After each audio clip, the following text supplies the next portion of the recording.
What's going on, fam? Josh here, back in the dojo. So if you've been following my journey for any period of time, or I should say in the past, 2 months, you'll know that I'm on this journey of discovering play, right? Of taking my play seriously. And this all culminated from me playing basketball at my job with kids and then coaching kids in basketball. And I sort of had this realization of the next chapter of my life being about play, right? So even as I record this podcast with this new format, we're going to run through this together.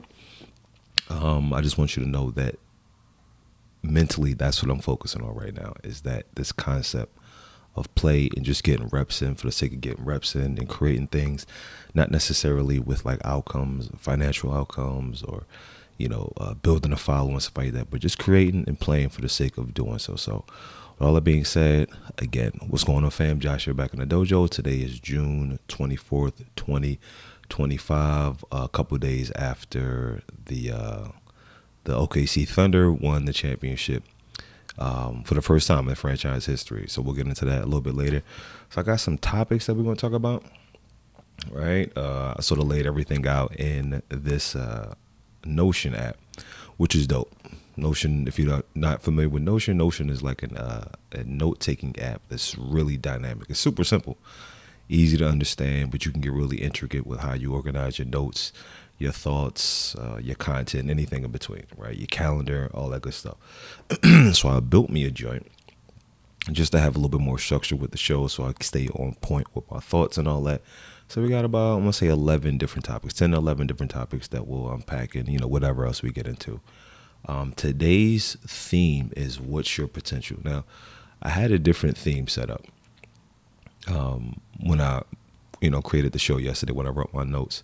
But then I went to bed last night, and had a dream this morning. It was a short dream, but what the thing that happened in the dream was impacted me a little bit, right? So if I'm not mistaken, I think it was some woman who reminded me of Joy from she used to be on Undisputed with Shannon Sharp and Skip Bayless, and I think she went to another show, and it was The Herd with Colin Howard. Well, Colin, I forget the name of the show, but Joy Taylor, I think her name is. I think it was her. I'm not exactly sure, but we were chilling, and then having some conversation. It seemed like it was getting a little bit intimate and stuff like that, right? And then she hit me with this question. She was like, "Yo, what's your potential?" Right? And I found myself in the dream trying to give her this buttoned up answer, almost as if like I didn't have an answer, like I didn't know what my potential was. And so I started explaining to her things that I had planned, these things that I'm going to do. And it sank my heart a little bit, because I was like, man, I don't like this feeling of not having a specific answer, right? Or her even having to ask me the question, right? To the point where it's like, you don't see my potential. And the way she was asking, it was kind of like flippant. It was kind of like, man, what's your potential? Like, what you doing with your life? And me trying to give her this buttoned up answer. And I was like stumbling over my words and stuff like that. And it made me, when I woke up, I was like, you know what, let's go ahead and continue to make sure we know what we're doing, from this point on. And then not being caught up in, starting projects, stopping projects, not living up to my potential. You know what I mean? And again, life is dynamic. Life is a roller coaster. So there's going to be seasons where I'm more productive. There'll be seasons where I'm less productive. But I just wanted to, I guess when I woke up, I was like, let me use it as a theme. And so everything we talk about, it'll be fun subjects, right? So this podcast won't be all serious. It'll be some current events, some trivia, some retro things. I love the, 80s, 90s, 2000s movies, films, music, pop culture, stuff like that. So we'll have some conversations about that.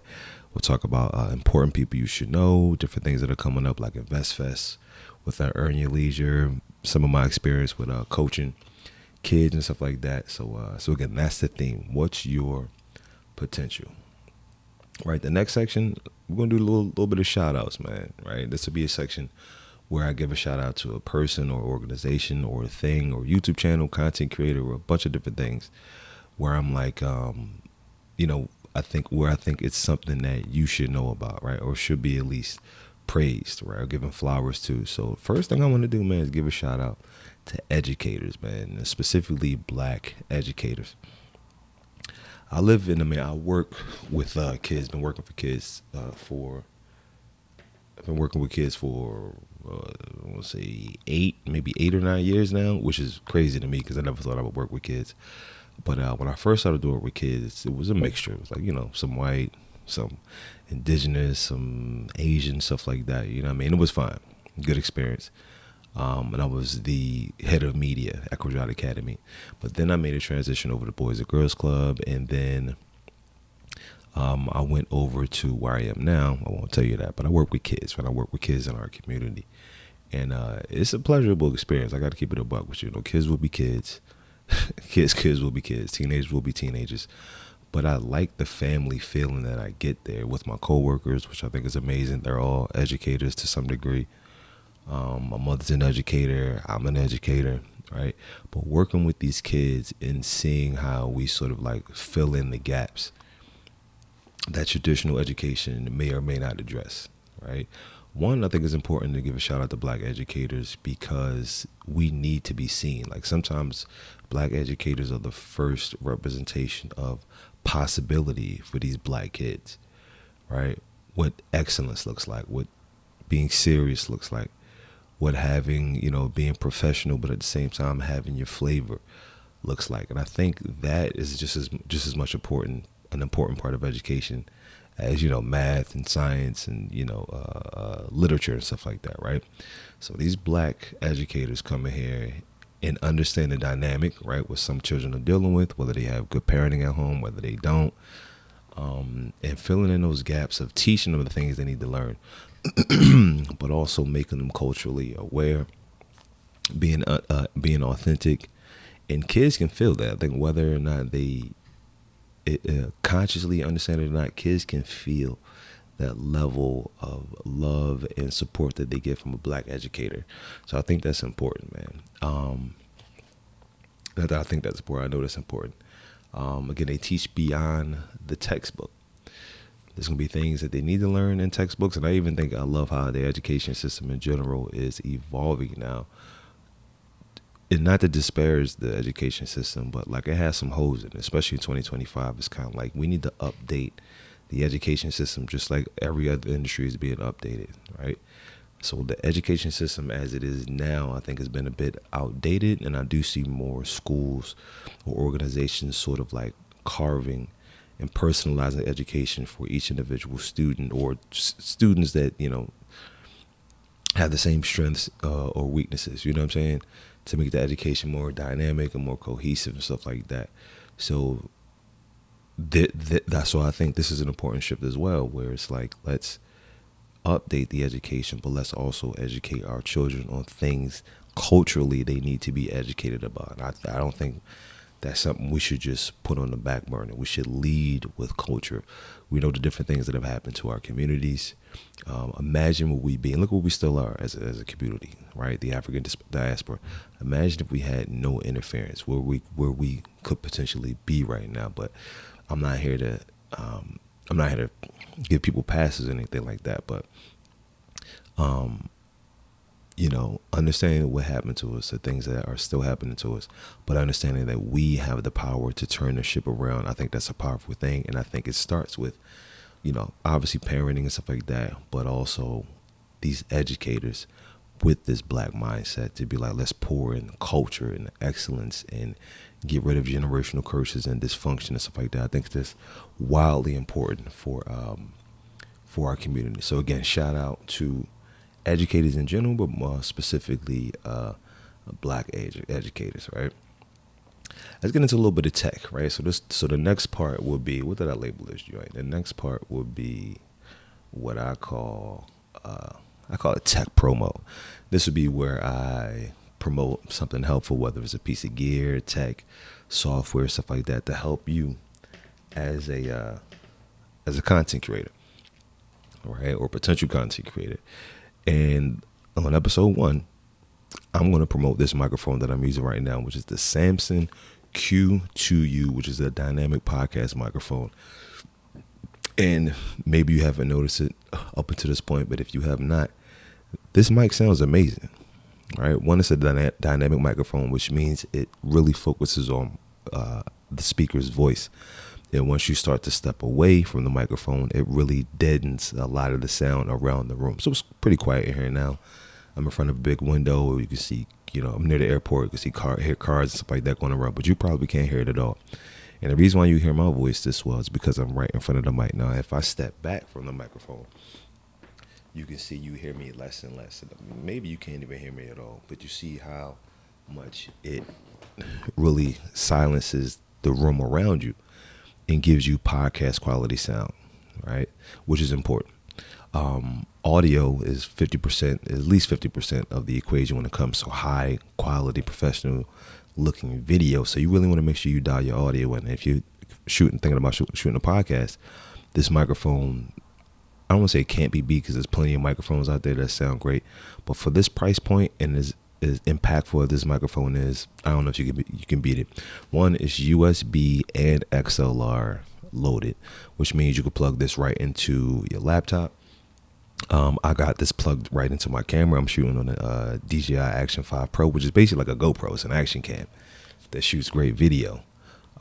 So you can plug this right into your devices, right into your computers, but you also have an XLR port when you want to, I don't want to say go to the next level with professionalism, but that's typically what you use when you hook up your dynamic microphones to like an external recorder or Rode podcaster or whatever your device is. You want to have an XLR port. So the fact that these have both and have covered those necessities, I think is amazing. The price point, you're not going to find a better mic with this sound, at least as far as I know. With this sound, this dynamic sound, I think it's about 50, maybe $60 for this microphone, and it sounds amazing. It comes with a windscreen, right, which is this right here, so it helps to get rid of plosives, and like plosives are like S sounds, P sounds, T sounds, stuff like that. So it's not as jarring when you're speaking and stuff like that. It also comes with a headphone jack, which is helpful. So you can, listen back and monitor your audio, and there's no latency in it. So you get real feedback as you're recording. You can hear your voice. So sometimes just get you in like a good mode, kind of like, isolates not isolates the noise around you, but it really helps you get into character, so to speak. You know what I'm saying? So what are some of the specs here? Again, plug and play USB and XLR, broadcast quality sound without the big price. Because some of these dynamic microphones can get super expensive, right? The Shure SM7B, if I'm not mistaken, is like the not industry standard, but like that's like the GOAT, so to speak, of podcast microphones. Been around forever, but you can get that sound, a similar sound, if not even better, to be honest, with at a fraction of the price. It cuts out background noise. I think it has, because of the dynamic mic, it has noise cancellation in it. It comes with the microphone, a mic stand, a windscreen, XLR cable, and USB cable. So basically it's ready to plug and play as soon as you get that joint, which, who doesn't like a plug and play piece of gear? And it's also perfect for mobile, remote, and on-the-go setup. So this is like a studio setup right here, so to speak. But if you wanted to take this outside in the field, do in-the-field interviews, wherever you are, you can have that podcast quality sound no matter where you are, which I think is dope as hell. So if you think about, investing in a microphone, you think about investing in, or starting your journey of content creation, your journey of play through content, through YouTube videos, stuff like that. I'm going to suggest more things. There are lots of other tools and stuff like that you can use, but I speak highly of this microphone right here. Again, it's a Samson Q2U. I'll leave a link in the description just in case you want to check that joint out. You know what I'm saying? Next, we're going to do, the next segment is going to be something I call Q&A, right? And this is where I'll take questions from past clients that I've had or people that write comments, on these videos or other pieces of other pieces of content I put out there. Just questions that come up on a regular basis in regards to, content creation, photography, videography, film, music, AI filmmaking, speaking, teaching, whatever kind of questions there may be. This is why I'll take this segment and then answer these questions. So in this first joint right here, I've been having clients. I've been teaching clients lately how to make content using AI tools, which has been a really fun period of my life. One, the self-discovery of me finding these tools and learning how to work them. The ease of use, right, is fairly simple to use. You just want to know what tools you need, and then you can sort of switch out, your video creator or what you use for narration, right? There's no set standard yet as far as like what you should or should not use. But I'm just going to give you my workflow, right? So I've been working with a good brother named Radim. I used to go to high school with his wife, and I graduated in the 90s, right? So it's been a minute.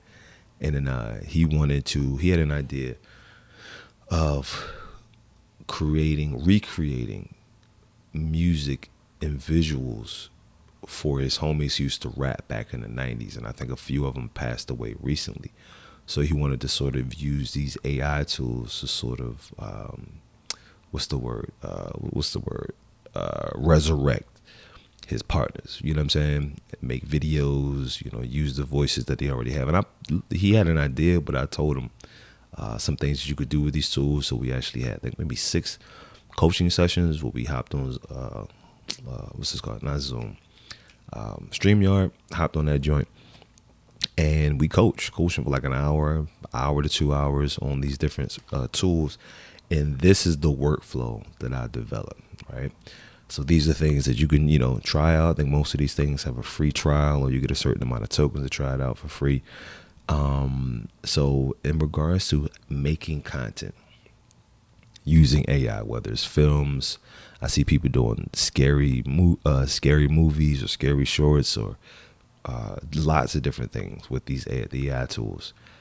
People recreating old shows. There's a lot of fun things you could do with these AI filmmaking tools. So these are some of the tools that I use, and sort of a bit of my workflow that I use when I'm making my shorts and stuff like that. So the first thing is ChatGPT. If you've been living under a rock, maybe you haven't heard of ChatGPT. ChatGPT is that work. Now, you don't need it. This is not a necessity, but ChatGPT just sort of is your workhorse partner, right? It's your partner, right? Your partner in crime, whether it's production, generating ideas, creating prompts and stuff like that. So when in regards to AI filmmaking, I use ChatGPT for creating prompts, for like making my prompts sound more dynamic, so I get a better visual when I plug it into, Runway or Midjourney.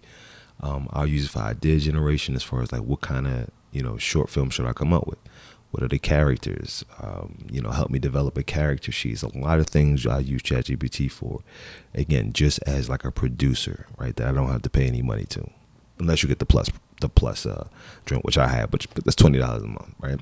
So ChatGPT for prompting. Then I'll use Midjourney, which is how you make your initial images, your pictures, so to speak, right? And I'll couple that with Pinterest and iCandy. And what I mean by that is I'll use, because on Midjourney they have these tabs called Omni Reference, Style Reference, and Image Reference, and basically you can pull pictures from the internet, or pictures that you've taken, drawings, sketches, and stuff like that. You can plug that into these sort of like boxes, right? And the image that it creates, in addition to your prompt, the image that it creates will take influence from these images that you've gathered from Pinterest or Google, or again, pictures you've taken yourself and stuff like that. And it's an amazing process to see the influence that it has on your final piece, right? So Midjourney, I'll use to create the pictures. Now, Midjourney have also been updating their software on a regular basis. So now you can actually do video within Midjourney. I haven't tried it yet, all right, because I've been, moving, taking care of things and all that. But you can actually do video in Midjourney now, which is dope. But traditionally, what I've been doing from Midjourney, I'll take it to Runway, and this is where you prompt it to turn that picture you made in Midjourney into a video through Runway. Runway is dynamic and dope, and there's so many bells and whistles and tools. You only need a fraction of them, but there's a lot to play with, which I think is fun, right? So Runway.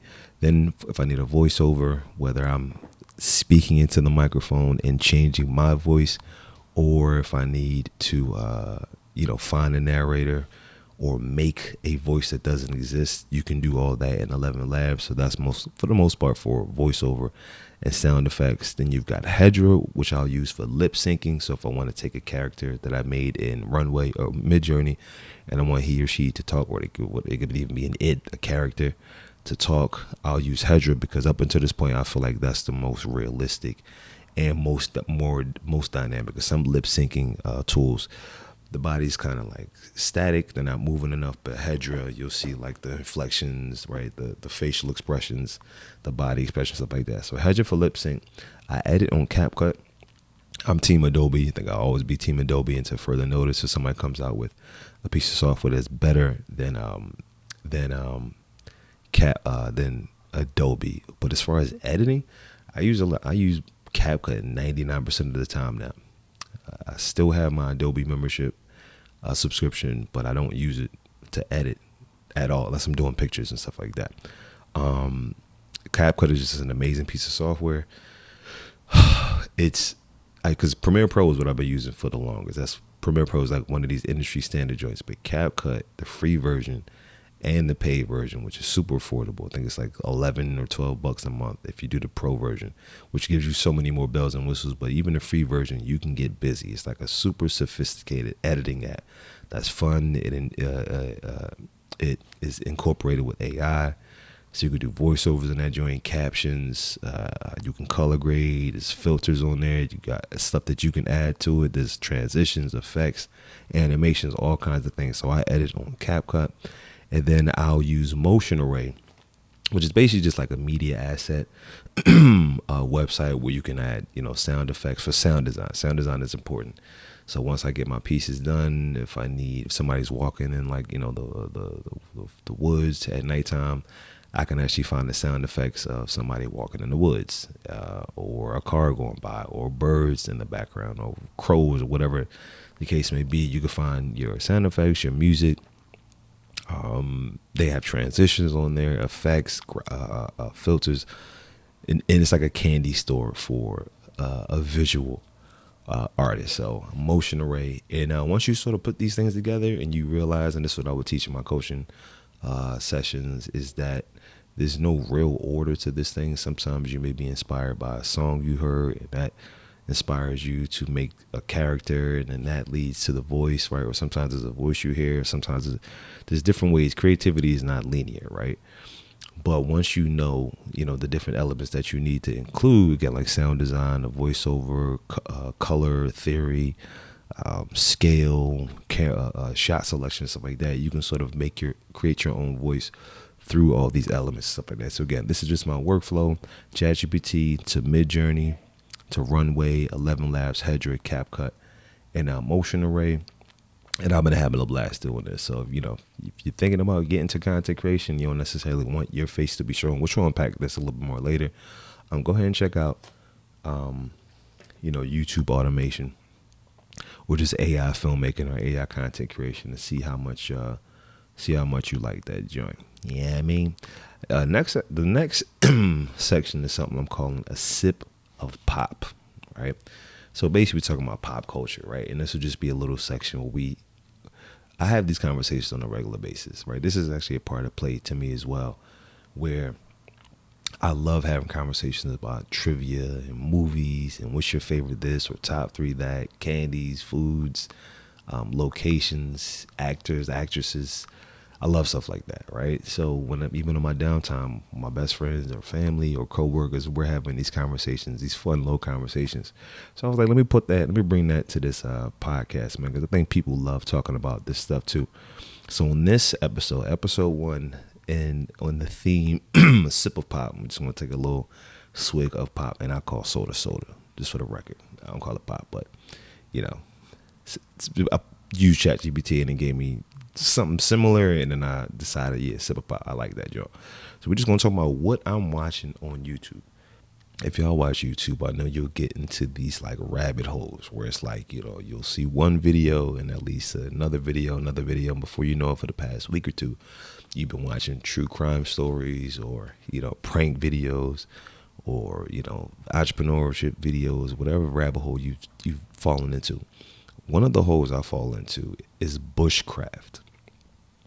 If you're not aware what bushcraft is essentially like how to survive in the wilderness, how to build a hut, how to start a fire, how to cook, how to fish, how to make a snow cave, how to, camp and what to look out for and tools and gear and stuff like that. So I love bushcraft, and I haven't done a lot of camping and hiking and stuff like that at this point in my life yet. I've done some things out there. Did the Spartan race a couple times, went camping when I was younger.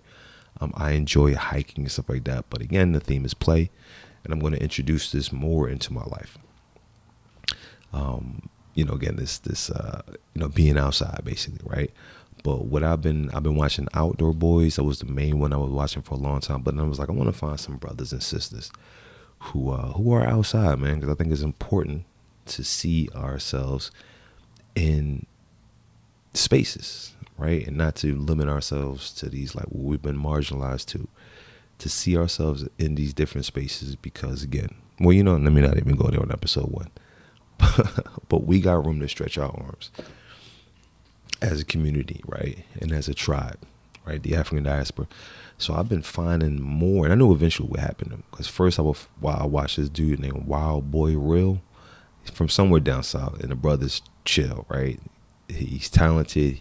He shows you how to filter water, how to make chapstick, how to make like a fire wick, like a long-lasting fire wicks and stuff like that. And it's real chill. And bushcraft is actually relaxing too. You can watch it actively or passively, which I love, right? Most times I'm watching it semi-actively, like I watch it and then go do something else, and it's quiet, right? Because it's mostly them building and or creating or working on a project, and every now and again, you have a conversation, let you know what they're doing. But it's like, I think it's low-key healthy to watch, because even though you're not outside, that's one of the powers of the internet, which I teach the kids all the time too, is that you can be exposed to things that you would normally never have exposure to. So even if you're not camping right now, just watching people from around the world outside camping can inspire you to incorporate that into your life, right? So it feels healthy to watch. But Black Bushcraft is where it's at. So Wild Boy Real, there's a new one.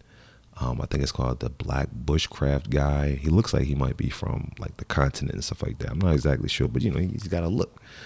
So I watch him, and I'm starting to see more and more. I forget the other brother's name with the glasses and the locks and stuff like that. But there's another brother, skinny dude, that's a Christian, and he, sort of incorporates that into his projects when he's out camping and stuff like that. But it's an amazing thing to watch. And I think, again, as we incorporate more play into our lives, because I want to encourage you to do that, check out bushcraft. You never know how it may inspire you to get incorporated into your life, whether just for recreation, for exercise, to get more sunshine, to get more oxygen, or as a career path. You never know where this stuff will take you.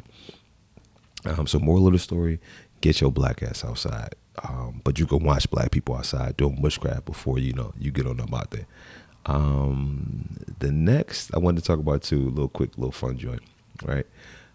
Video games, right? Remember back in the day when you played video games, and for some of y'all this is before your time, when you played video games, you could put in a cheat code at the beginning of the game or at some point in the game and unlock these powers, whether it was like unlimited, coins or money or power, or I think NBA Jam, you could have like the big head characters, or Sonic, I feel like there was a debug joint where you could like adjust the boards and all that. I feel like Excitebike had one too, but I could be wrong. But maybe Excitebike just had boards that you could build, but I feel like Excitebike, I was putting in the code, I don't know. But what is your favorite? What's your all-time favorite cheat code that you would put in at the beginning of a game? You know what I'm saying? To help you out, or after a while, after you ended the game, because these joints was expensive. You always had the kid on the block that had all the games, so most of us had like a few here, a few there. So after you ended it, if you weren't getting another game, you were just going to replay it again. So sometimes it would be fun to put these codes in. Just to make it a little bit more interesting, make it a little bit more fun, right, as you go through the game again. So what's your all-time favorite cheat code that you will put in at the beginning of the game? Remember, it would be like up, down, left, right, A, B, this, that, and the other, right?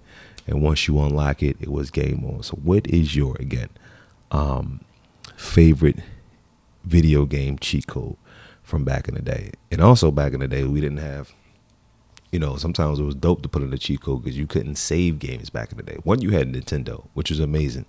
But when I talk about super delicate, as far as like, if somebody stomps too hard or something falls or whatever, like the game may just shut down. No saving. It don't matter if you've been playing it for hours. It does not matter. You just got to start over again. All right. So we talk about out here riding dirty as far as video games are concerned. So these cheat codes will come in handy, for sure. Would definitely come in handy. And it leads to my next question too. When you play video games, right, and you hit a point that where you got super frustrated, were you a controller thrower? Like as you get to a point, you're starting to feel your blood boil. King Koopa has been kicking you behind for the entirety of your play session that particular day. You tired of facing this dude, or you keep falling off the cliff or whatever. When have you ever gotten so upset that you took the controller and hummed that joint or broke it? Are you a controller thrower? Are you pulling the controller out of the the console? What did you do? Be honest about this. Did you throw the controller, or did you pull the cord out of the game so to mess up the whole joint? Or were you turn the game off type person, right? Where you just go up, flip open the lid and just let the game go. I've flown up the handle, just to say a few times as a kid playing these video games. So that's the question. Were you a controller thrower when you got frustrated with the game? Did you throw that thing? And where do we even get codes from when it comes to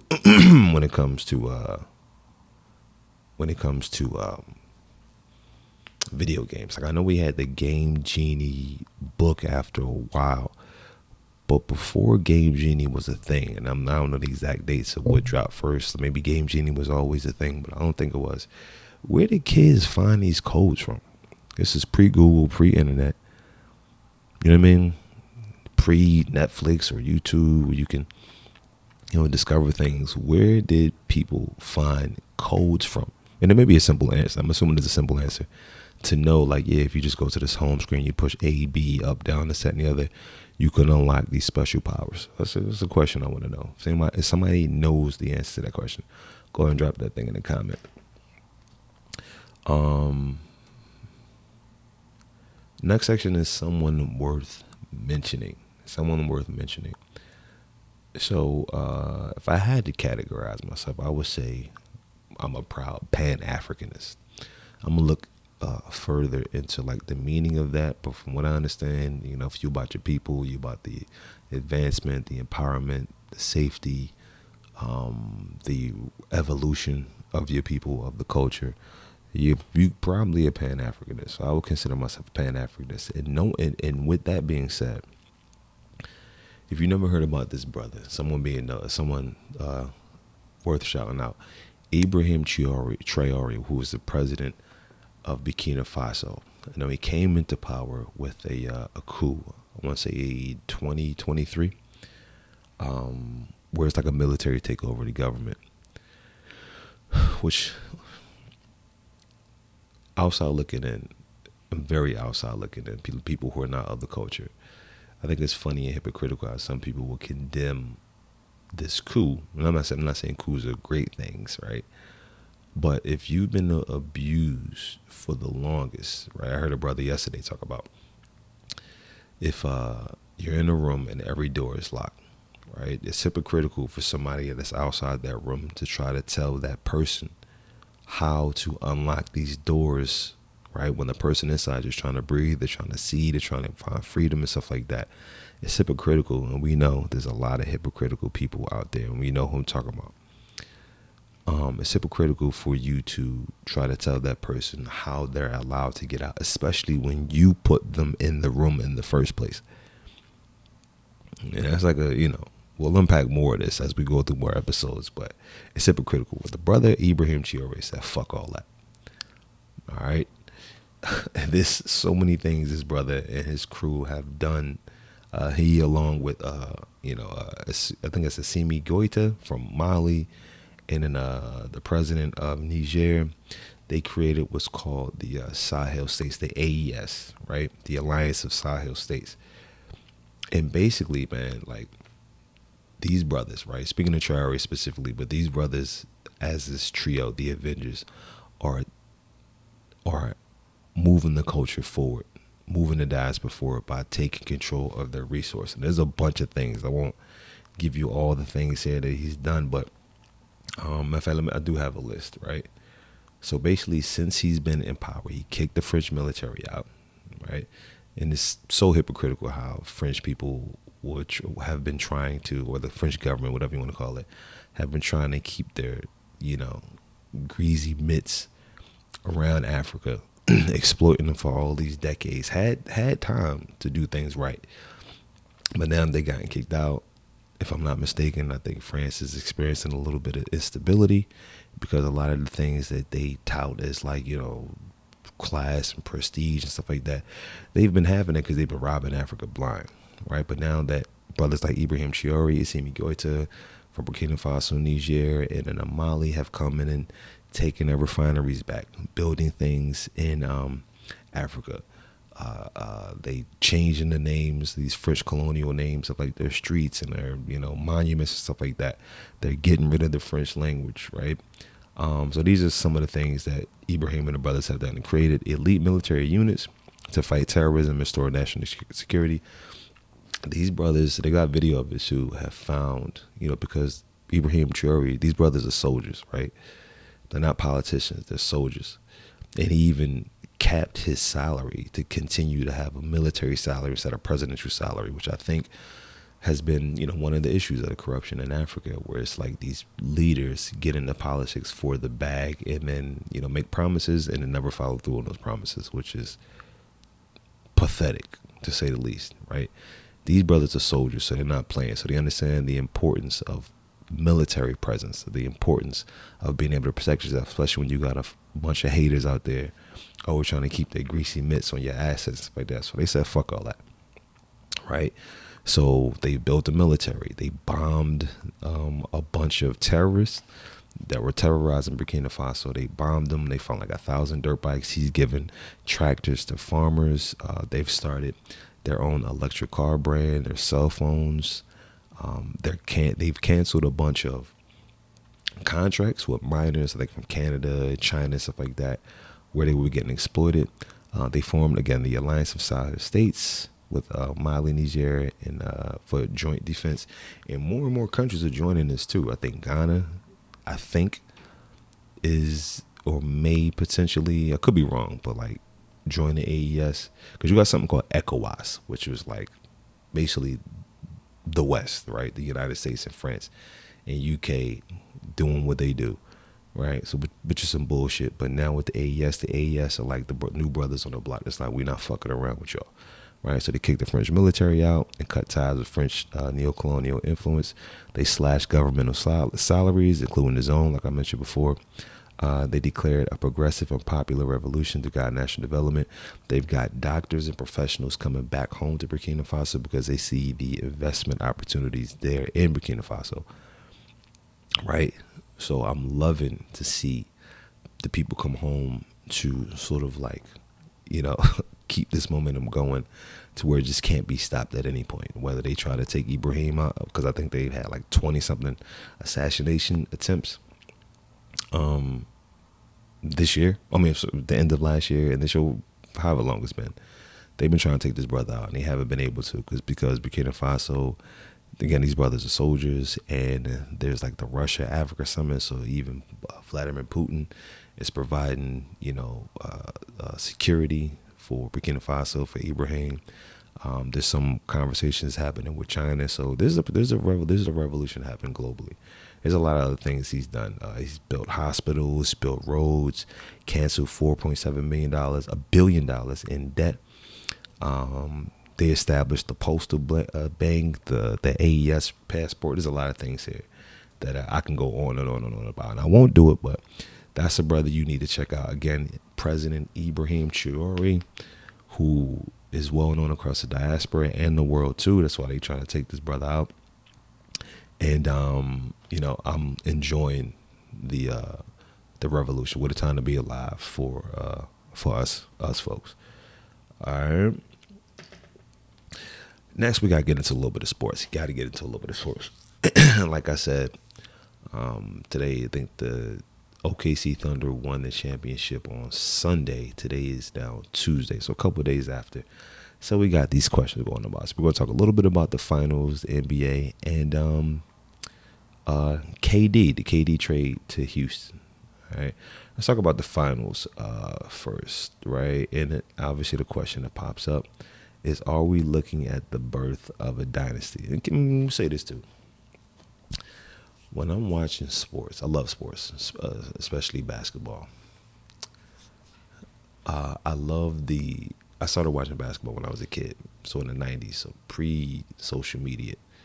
So the most the most you got out of it, or the most you could interact with the game was to watch the actual game.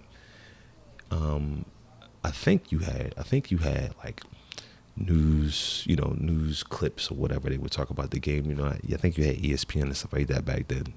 Could be mistaken, where you can sort of like do recaps of the game, and then you have the daily news and newspaper. But now with social media, the game is like nonstop, because you got the game, you got the post game, you got the podcast talking about it, you got the social media posts, whether it's the team social media or player social media. So it's just like this nonstop cycle of sports, which I love. I love it when I love it. But then because of all that exposure, it can also be a little bit annoying when like your team loses, or like a team that you didn't want to win wins, and then you have to hear these annoying questions and these annoying narratives and stuff like that. But it comes with the territory. It is what it is. The question of, are we looking at a dynasty with the OKC Thunder? Obviously, time will tell. We don't know. But the past few champions in the NBA, I think that narrative always sparks up. Is Boston going to be a dynasty, right, moving forward? This year proved otherwise. Is Giannis and the Milwaukee Bucks, are they going to be the next dynasty? You got Giannis, you got Middleton, you got, you know what I mean? Right. And now it's the OKC Thunder. OKC, they've been great from the top of the season to the bottom of the season. And they brought, the championship home, right? And I think, you hear basketball players say this too, or athletes say this in general, is that you need, skill and stuff like that, defense win championships, but also a little bit of luck. Because even though we got to a Game 7, Halliburton, I think, ruptured his Achilles in the first quarter of the game, which obviously shifted the power in OKC. Now, who knows? OKC may have won regardless, but I think Holly was hitting the shots, if I'm not mistaken. I think he said he hit his first 3 shots, and I think there were threes or something like that. So it seemed, from looks of it, looks like he was starting to cook, but who knows? But that goes with the territory. There's many championships that have been won when somebody from the opposite team has gotten hurt. When Boston won last year, if I'm not mistaken, they were running through the league too. But like I think one of those series that they played got injured, so it was like, what can you do? This year, Jason Tatum got injured. What can you do? Right? Things happen.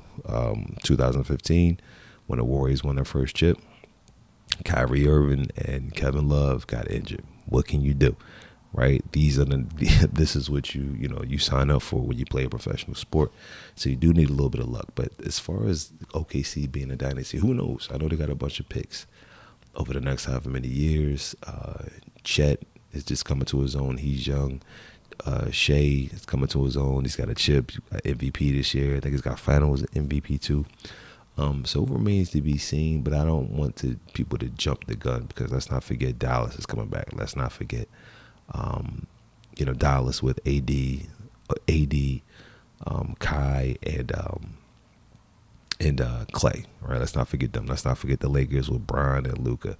Lakers are going to make some changes. Let's not forget Minnesota. Let's not forget, there's a bunch of teams. Let's not forget the Rockets with KD now, stuff like that. So I'm not saying, that I'm guaranteeing that any of these teams will, give OKC a hard way to go, but let's not just, I think it's too soon. It could be wrong. I thought it was too soon for OKC to win a chip, but let's not jump the gun and say OKC is about to be the next, dynasty where they getting, winning chips back to back.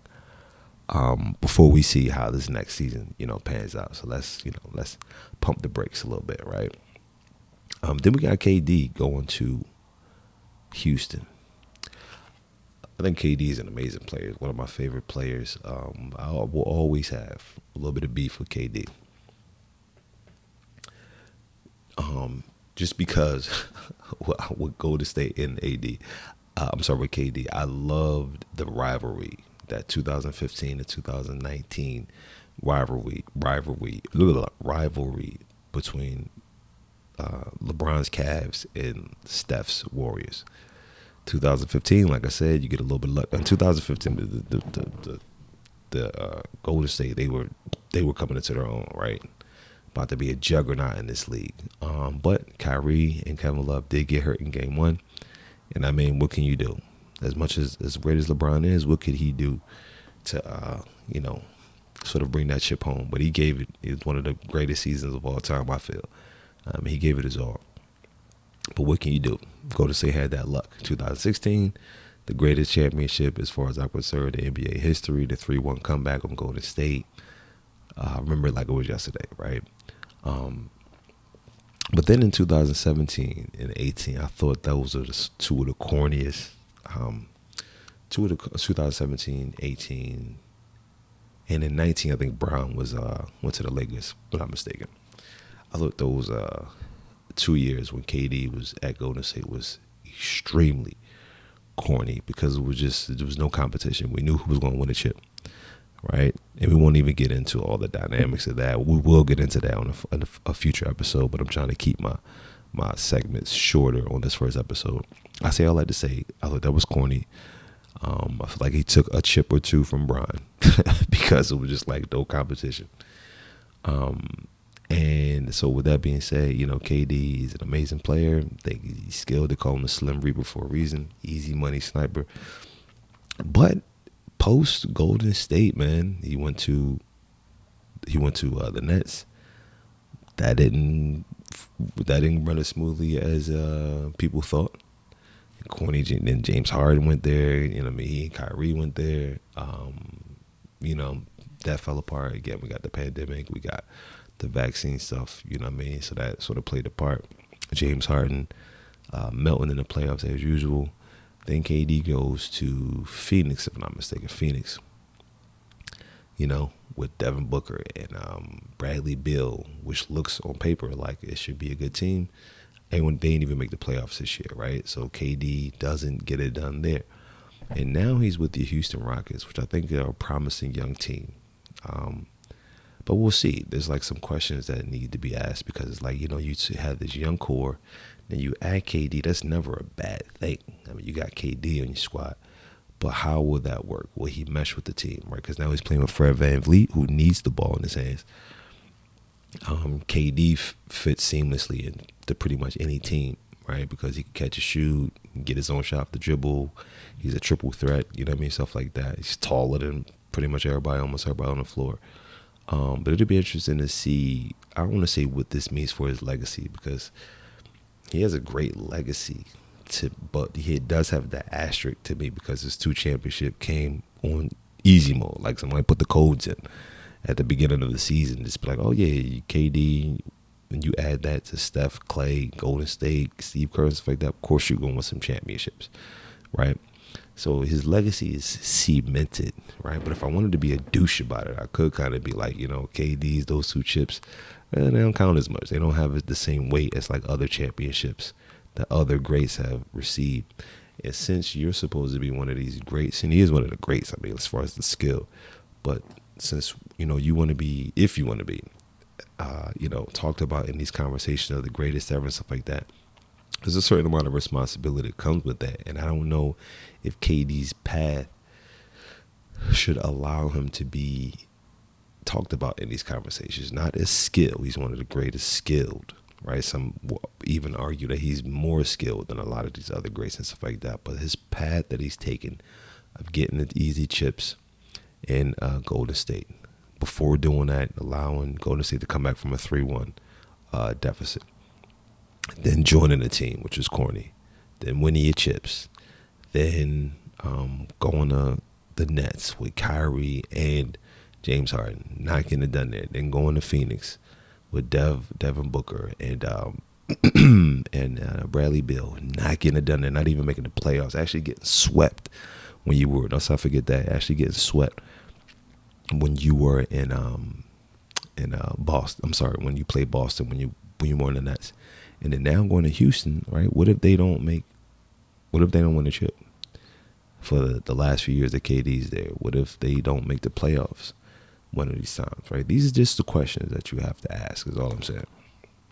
I'm not saying it takes anything away from his greatness and skill, but if we're going to have him in these conversations of greatest ever, X, Y, Z, I don't think we can have these conversations without, mentioning those things. But who am I? Who knows? Next, let's get into mentorship mode. This is what I call mentorship mode, right? And I guess this is where I reflect on different things that I've learned, from working with kids, from working with clients, lessons that I've downloaded from my meditation time and stuff like that. So let's talk about coaching some kids in basketball. And the things I've learned from coaching kids in basketball. Like I said before, we started a bit of like a little mini league, a little basketball season. The kids play basketball all the time. Anyway, at the job is super easy. I love this job. Co-workers and kids alike. Super easy. So we come in, we eat, we play a little basketball, a little football first. Then we have dinner, family style. Then we have either programming and then free time, or if it's like a Friday, Saturday, Sunday, it's just free time. After we eat for the whole day, maybe go to the park. But one of the main things we can play some basketball, right? So I started to have these realizations then that like, yo, I kind of like this, man. I like the, being able to come in, work on my game, play basketball, right? It's fun to do, it's exercise, stuff like that. Good for your mental health. But then when we started the little league, right, where it was like the pressure is ratcheted up a little bit more because parents are there, there's music, the chairs are rearranged to look, more like a sporting event and all that. There's a scorekeeper, right? There's fouls in this game. So the pressure ratchets up a little bit more, which also makes the teaching opportunity, the coaching, because there's different coaches for each team, more potent to me. Because it's like this isn't free time. Even though it's fun, stuff like that, there's people watching, right? There's a little bit more pressure. So when they miss, they really feel it. When they score and they get cheers, they really feel it, right? So I've been enjoying the process of teaching, of coaching these kids during these short games, because like the lessons really stick, whether it's on defense, whether it's on offense, a tip about this. And my team is 4-0 right now. Well, maybe technically 5-0, right? We're undefeated. So I've been loving the process of coaching these kids before, during, and after the game, right? And sort of like, praising them when they do well and not sort of like pouring the salt on the wound when they don't play well, right? So I've really been enjoying that. And through that, I've been coaching my team and a little bit of coaching on other teams. And then when we're not playing basketball, I've been like during the season, I'll work with some of the girls and be like, look, this is how you dribble. Let's do some dribble drills. Let's do some layup drills. This is how you shoot, right? And I've been enjoying that process of seeing definitely like specifically like two girls that want to play well. One is picking it up a little bit faster, and the other one wants to pick it up. And she's getting better, and I've been enjoying seeing her growth in basketball every week because of these drills and stuff like that doing. And one of the main things I harp on is just letting them know, I don't say this to them, but it's okay to be bad. Even when we play during free time, when they miss, I'm always saying, don't worry about it, right? We'll get the next one. Good shot, good pass, this, that, and the other, right? And then when we do our drills outside of the games and all that, I don't say it's okay to be bad, but I let them know, like, that's okay. I don't care if you miss 1,000 times. I want you to keep shooting, keep doing the layup, keep dribbling.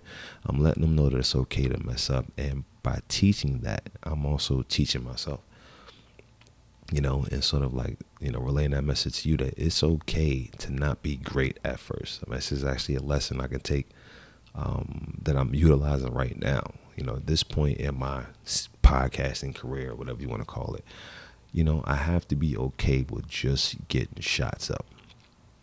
Just hitting the gym. This is my parallel now. I'm sort of like relating everything to basketball.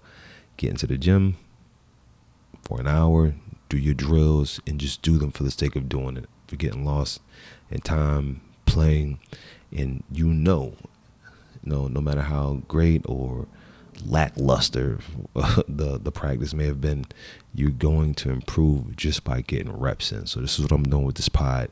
This is what the kids are doing by just putting up shots and having a coach to tell them it's okay. It's okay to keep shooting. Even if you miss, that's okay, right? So as I'm teaching on this, as I'm teaching on these lessons, I'm also sort of reiterating that to myself and delivering that message to you, is that it's okay to not be fantastic at first. It's okay to be bad at first. It's okay to be average if you know you have the potential to be great and you're not there yet. Just keep putting those reps in.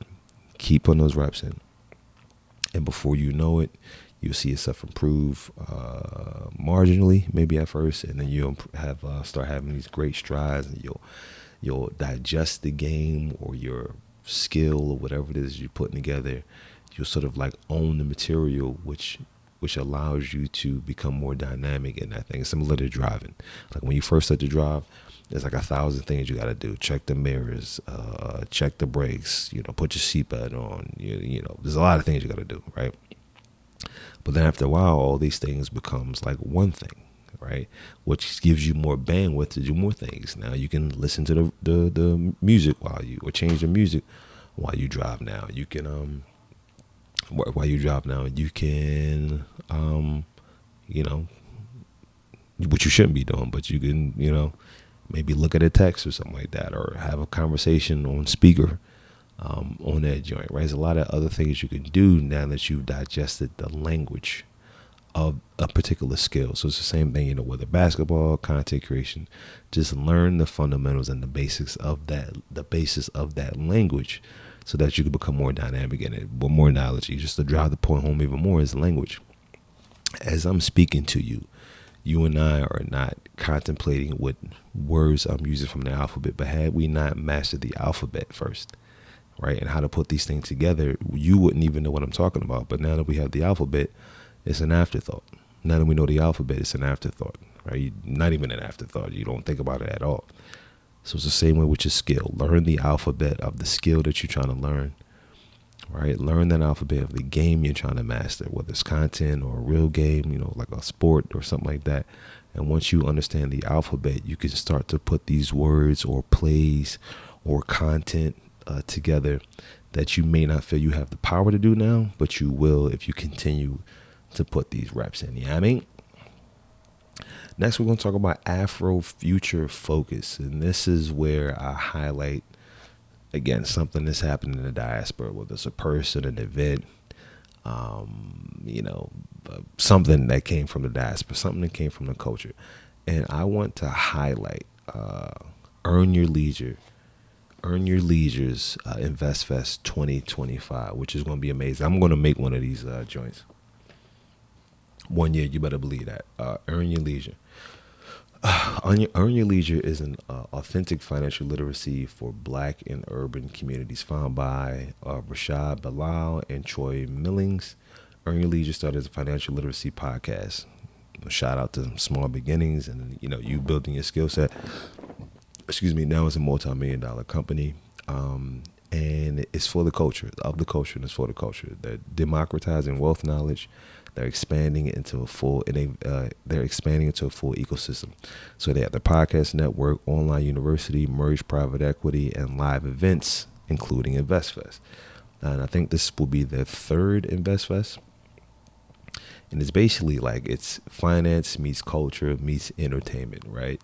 So it's a 3-day event for a 3-day Atlanta festival. So maybe it's in Atlanta. I saw a piece of content that they posted where they were in some stadium in Africa. So I'm not sure if it's going to be in Africa this year or if it'll be in Atlanta. Atlanta probably makes more sense because, you know, people can go to Atlanta or in Atlanta. They had different speakers like Steve Harvey, Magic Johnson, Jack Dorsey, Issa Rae, cats that we know like 19 Keys, some cats that you may not know, that you got to be sort of like deeper in the culture to know, you know, the significance of these people. But they've had a bunch of people in the past, and they're going to have more people here at InvestFest 2025. There's going to be 25,000 attendees with vendors, pitch competition scholarships, deal rooming, investor access, right? There's going to be direct diaspora engagement. This year's InvestFest is zeroing in on global African connection, a Ghana raffle, free trip as a cultural bridge. So they're spending time on the continent, sort of bridging the gap between, you know, the diasporans, people in America, people in the Caribbean, people on the continent, and everything in between, right? Which I think is important. And again, they're bringing financial literacy to the culture, from the culture, of the culture, for the culture, right? There's going to be real access to capital and skills, $125,000 pitch competition, and $25,000 grants up to 5 and up to 4 of up to 5 up and coming entrepreneurs, right? They've got a bunch of investors. This is important for the culture to sort of, again, these are educators, right? These are black educators educating the culture, because I think it's important for our children to see potential, to be exposed to things. We talk about this when I'm working with the kids, is exposure is important, even if you may not have the ability to have like a direct exposure, meaning like you can go somewhere else and do something, or, you know, you have access to a program or something like that. Even if it's just social media, exposing your mind to things outside of your circle, I think is important, but with the black consciousness in mind, not to just be like, all right, I'm going to get away as far away from this environment as I can. And I get it, because some hood shit and the dysfunction that we see in our community could be studied, right? But we understand where a lot of this comes from, this interference. But what I'm saying is, exposure to these things can open up worlds for you, right? To where it's like, okay, instead of always thinking I got to become a basketball player, football player, rapper, or something like that, entertainer, what if I became an investor? What if I became an entrepreneur? What if I became a business person, right? What if I became a speaker, right? There's so many other things that we can do and be dominant at as people from the diaspora. And I think movements like this are important for kids to be like, oh, I can do that. That's a possibility. I think that's super impactful, and that's something that's going to move the culture forward. Why does this matter for the African diaspora? Cultural reconnection. By spotlighting Ghana and connecting diaspora over shared heritage, InvestFest fosters identity and purposeful bridge building. Capital and knowledge flow, like understanding finances, shifting economic narratives, right? Role modeling and inspiration, which I just, unpacked a little bit, and cultural shaping via experience. It's important, right? So, if you're a Pan-Africanist, if you're somebody that believes in, shifting the culture, looking at our report card, taking inventory, seeing, where we could have done better, let's do better moving forward. And stuff like this is important for us to invest into so that we continue to build this unstoppable momentum. Next, we got creative conditioner. Playing basketball made me an effective creator. It really has. Not to sound corny or cliche, but it really has, because the lessons, I have a general joy of watching basketball, playing basketball, and the lessons that I've extracted over this past month or so by playing on an almost daily basis. And now I'm playing more seriously, training hours by myself in the gym, whether it's my handle, my dribbling, my finishing, stuff like that. They're becoming a more efficient basketball player. These lessons have spilled over into my content creation, to where I'm like, listen, the same way I go in just to get shots up. And whether I have a great, get a lot of shots in, or whether I don't, or whether my left hand is super awkward and I'm not able to, dribble the way I want to right now. It doesn't matter. I'm having fun during the process. I'm playing during the process. I'm exercising during the process. So it's even biological.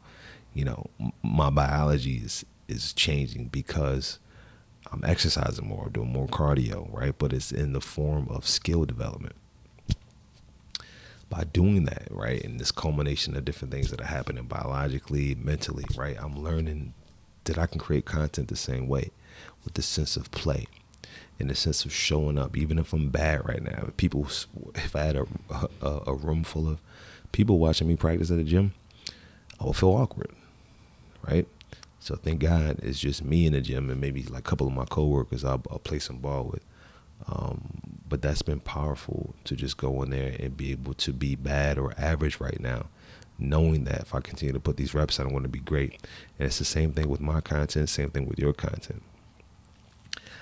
I have this sense of play when it comes to putting content together now, because I'm like, nobody has to see this. Even this right now, if you see this, I decided to put it out. But I'm not even necessarily filming this with the idea of definitely putting it out. This is essentially a representation of me being in the gym, just putting shots up, working on my handle. As awkward as it may be right now, as many shots as I may miss right now, I'll never become or realize my potential in the game if I'm not in the gym, having fun, just being present and creating work just for the sake of creating work, not with a real end game, not a real end goal, right?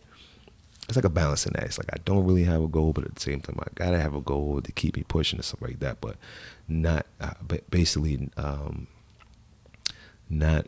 What's the phrase? Wake up and smell of roses, or whatever. The phrase. Basically, not missing what's in front of me, right? Not always being so forward thinking or futuristic or future thinking that I miss what's happening in the present, right? Because that could become a bad habit too. Be so goal oriented that you never enjoy the process and you miss, you forgot to stop and smell the flowers. I think that's the phrase, right? So that's how basketball has been making me a better creative. It's just incorporating play and practice and enjoying that and knowing that I'm basically going to practice myself into the level that I want to get to. And I don't think that process ends. You know what I'm saying? So find yourself a sport, find yourself a skill to learn. That's also another realization I've been having too, is the concept of, as far as exercise at this point in my life. The gym life, no shade to it. It's been great. Been doing it for years, but I finally had the realization that the gym life in and of itself is not for me. I basically get more value out of learning a skill. So basketball is a skill, jiu-jitsu is a skill, kickboxing is a skill. I can get in shape through working on these skills, and that process is more fun and entertaining. The gym I can use as a supplement to make my skills and my game stronger in these fields, in mixed martial arts, in jiu-jitsu, in kickboxing, and in basketball. So it makes my training throughout the week more fun because I can see progress a bit faster too, instead of it just being like, all right, I'm gonna keep going to the gym so I, have a certain muscular tone, which you can see progress depending on who you are, where you are in your journey, eventually. But a lot of times, you don't really see it, or you don't really see the benefits for like weeks out and stuff like that. But by working on the skill of basketball, jiu-jitsu, mixed martial arts, I'm seeing the skills develop fast. It's almost like more of a mental game, and that's encouraging. That makes me want to continue to, get better at that skill, go back for another practice, because I can see those incremental upgrades faster, right? Which is more exciting to me. So I'll still hit the gym. I go on Mondays and Thursdays, but I'm quick with it, right? I'm in and out, do 100 pulls, 100 pushes, 100 squats or lunges. And then I may spend 25 minutes in the gym, which I think is great. Again, no shade to people who just hit the gym for the sake of hitting the gym. But if you struggle with that, if you struggle to hit the gym consistently, to lose weight, this and another, I want to encourage you to find yourself a skill or a game that you want to be great at, that, is physical, but that you can get lost in the process of the skill development. And from that, you can hit all the other benchmarks, the losing the weight, becoming more flexible, all those things you want to do too, how do you want to transform your body. But find a skill. I'm trying to tell you, I feel like that's a cheat code. Find a skill that you can use or that you could benefit from. And,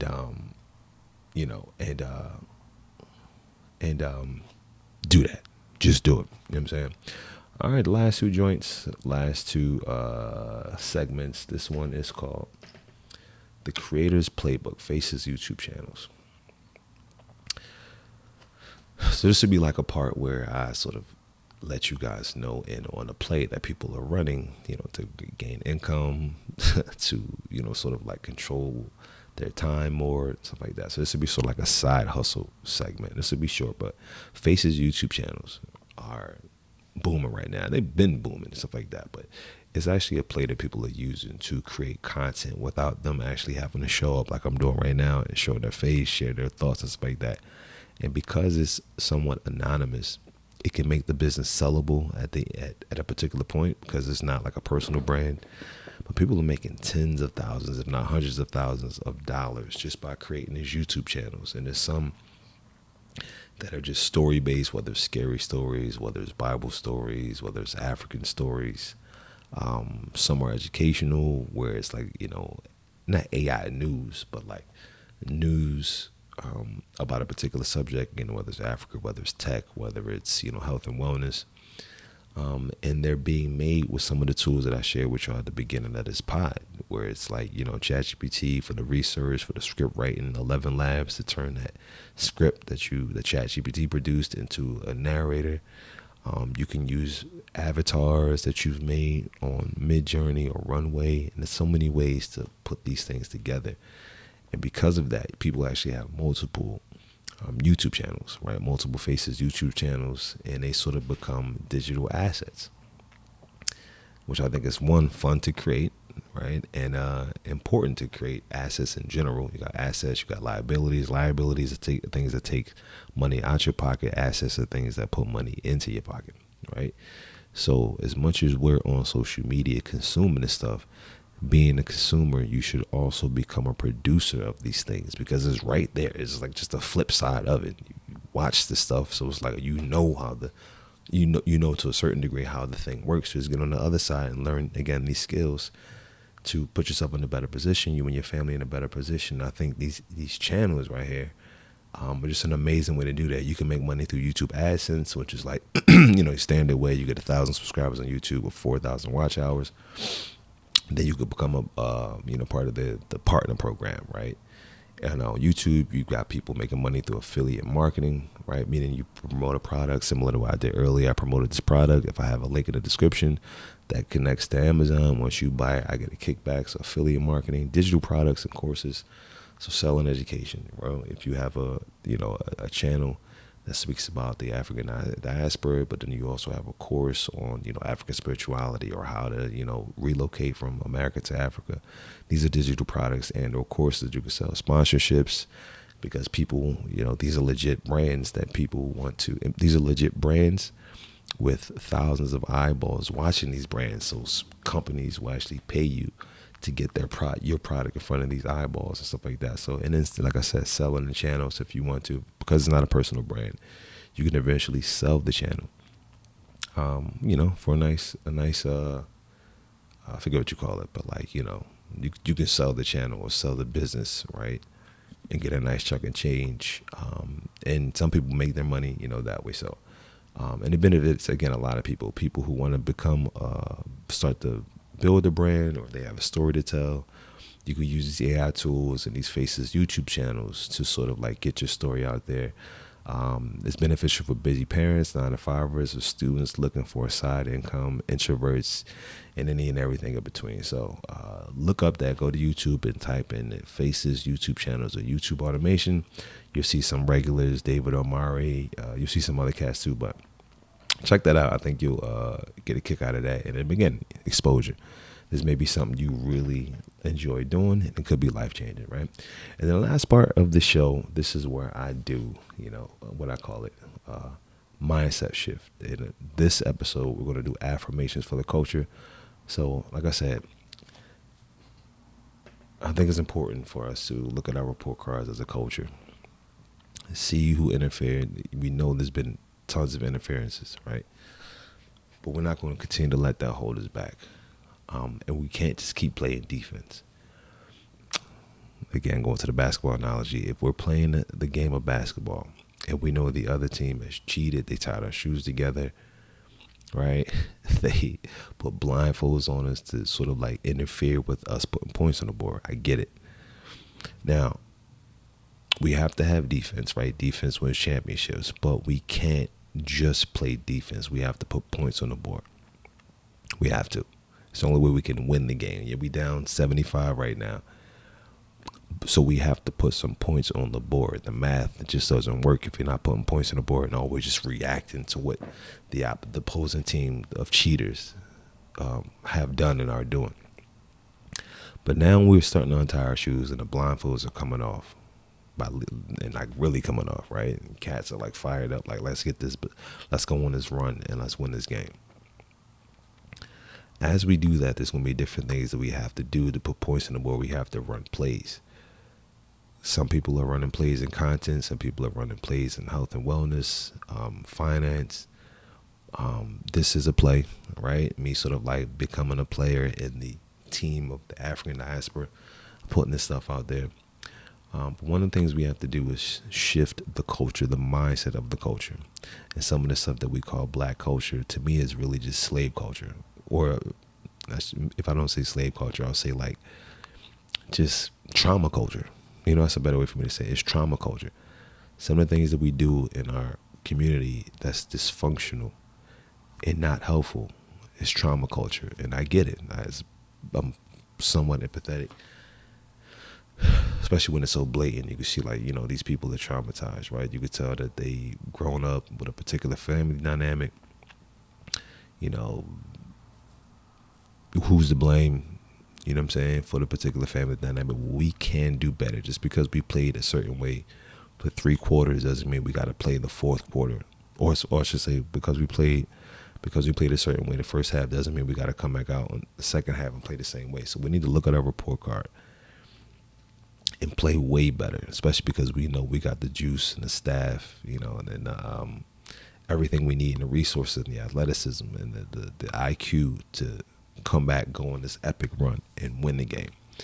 Part of that is going to be a shift of the mind. So I wanted to end this joint with just a couple of affirmations that, you know, you, if you're from the diaspora, could use to take with you for the rest of the week until we come back with another show with more affirmations, right? And again, this show will develop and build as we go, but this is, again, me playing right now, practicing right now. And at this point, this is what I want to end the show with. So I got 2 affirmations for you, and I want you to say this with me. I want to repeat each one twice. Write this down or whatever you need to do to lock this in, right? I am the legacy of resilience and the architect of a new future. I heal generational wounds by living in truth, unity, and purpose. One more time. I am the legacy of resilience and the architect of a new future. I heal generational wounds by living in truth, unity, and purpose. All right, and then the last joint, remember that joint. And then the last joint is, in fact, I got 2 more. Second one is, our culture is not broken. It is becoming. With every act of love, creation, and connection, I help shape a powerful, whole, and rising black world. One more time. Our culture is not broken. It's becoming. With every act of love, creation, and connection, I help shape a powerful, whole, and rising black world. And then the last affirmation, we are no longer waiting to be saved. We are remembering who we are. I am a vessel of restoration, power, and cultural evolution. And last time, we are no longer waiting to be saved. We are remembering who we are. I am a vessel of restoration, power, and cultural evolution. Simple. And as simple as this stuff may seem, you know, some of you may believe affirmations work. Some of you may not. But let's just continue to push the culture forward. put points on the board. Yes, play defense, but let's put some points. Let's get some oops, some lobs, some dunks. Let's go hit a bunch of threes. And let's do this. Let's play our part, right? Understand our strengths and our weaknesses, and meet at the table as a unit, so that we continue to build this unstoppable momentum and revolution and evolution of our people, of our existence in this world, of our space in this world. Let's take up more space. Let's take up a lot more space. You understand what I'm saying? That's it. Thanks for going along with this, y'all. I hope you grab some value out of this pod and me just sharing my thoughts and things that are on my mind. As always, y'all, if you found value in this video, go ahead and like and subscribe and share this thing out to somebody who could use, who could use, or someone who could use some conversation like this. As always, y'all, ABC and ABP, always be creating and always be playing. And I'll see you in the next episode. Peace.